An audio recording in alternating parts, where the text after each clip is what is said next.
As a developer, writing copy is not my cup of tea. Take this headline for example. Should it say browse our products, or product listing, or maybe just products? And same goes for the description underneath. And what's worse is that this text isn't very easy to change. Someone who has access to the source code needs to actually edit the HTML and then issue a redeploy, just to change a little wording. Instead, it would be nicer if there was some kind of easy-to-use admin interface where even the client could go in and edit the copy. And that brings us to Copycopter. This provides a nice interface where the client can do the editing, and it has a Ruby gem that you can use to integrate easily into a Rails application. So this used to be a paid service, but Thoughtbot recently open sourced it, so it's free for you to use. Let me show you how. First, you'll need to set up the Copycopter server. So this is a complete Rails application that provides the interface for editing the copy. So this is not a mountable engine, which means you'll need to deploy and host this separately from your main Rails application. Fortunately, Heroku is a perfect fit for this. Copycopter will work nicely on one dyno, so you can host it for free here. Just go to Heroku.com and click Sign Up to get started. After you complete the sign-up process, you'll need to install the Heroku toolbelt, which provides a command line interface for managing your apps. Just select your operating system, download it, and then run the installer. After it's done installing and you open a new terminal window, you'll have access to the Heroku command where you can type Heroku login and then your credentials to set it up for this system. There we go, now we're authenticated, so let's deploy Copycopter server to Heroku. If you check out the GitHub project, you'll find some documentation in the README for deploying it to Heroku. I'll be following these commands here.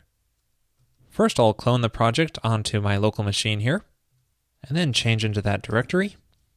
And now we're ready to deploy to Heroku by running this command provided by the README. Now, depending on your setup, you may get an error like I just did here. To solve this, we can run bundle install, and you may want to run this without the test environment to reduce the number of gem dependencies. Now we can try running that command again to set up Heroku. Now the way Heroku works is you deploy using git, so we can run git push Heroku master to deploy the application. And next we can run migrations on the server using Heroku run rake db migrate. And then run Heroku restart. And now we can make a Copycopter project by running this command. We just have to fill in the variables. So I'll give this project a name of store, and for my username, I'll do Ryan B, and for the password, I'll just do secret. Now let's check out the site we just deployed by running Heroku open. So this opens it up in the browser, and you can see it's running on Heroku. And if we click on store here to access our project, we'll get authentication dialog where we type in our credentials that we typed in earlier. And then it tells us that we don't have a Rails application set up for this project yet, but it gives us some nice instructions for setting it up. We just have to add this to our gem file and then add an initializer with this content in it. So let's follow those instructions and add Copycopter to this store application. So I'll just go into the gem file for this app, and then at the bottom here, I'll just paste in the content that it was provided for adding the Copycopter client gem. And then you'll need to run the bundle command to install it. And then under the config initializers directory, I'll make a new file under here called copycopter.rb. And this is where the configuration code goes that was provided to hook up our Rails application to the Copycopter server that was deployed. So now with Copycopter set up, we just need to make this headline and this tagline underneath editable through Copycopter. To do this, go into the view template and replace the text with a call to the T method and pass in some kind of unique key to identify it. So let's call this products.headline, and then we can also pass in a default value just in case it's not set through Copycopter. Now this T method is actually Rails' built-in internationalization, and that's what Copycopter goes through. So you can use Copycopter to do translations on your site as well. Now let's do the same thing we have here, but I want to show you something a little bit different, and that is you can pass in a relative key in here by prefixing it with a period. So we could say a tagline here, and the key will be prefixed with the path to the template, so it'll be unique to this template. So let's also pass in a default value of what was there before. Now you may need to restart your application to load in Copycopter, but once you do and then reload the page, it should look the same because it's using the default values.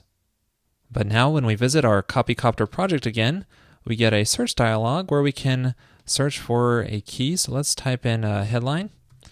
And then we can see there's that products.headline key we set up with the value of browse products. So we can replace this with, let's say, browse our products instead.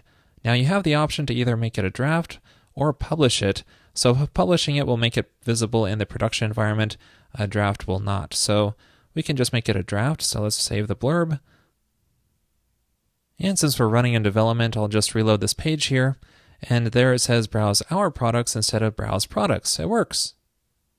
Next, let's do a search for the tagline.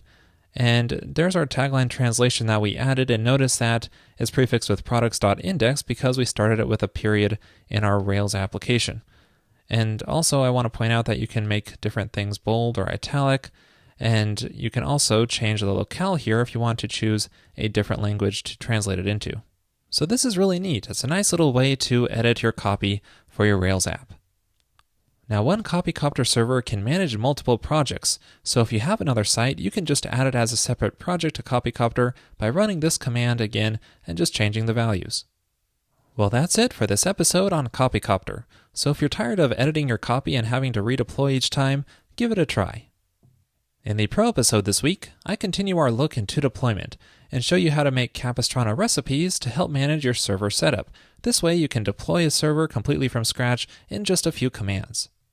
To watch that episode and all other Pro and Revised episodes, just head on over to railscast.com/pro and then sign up there for just $9 per month.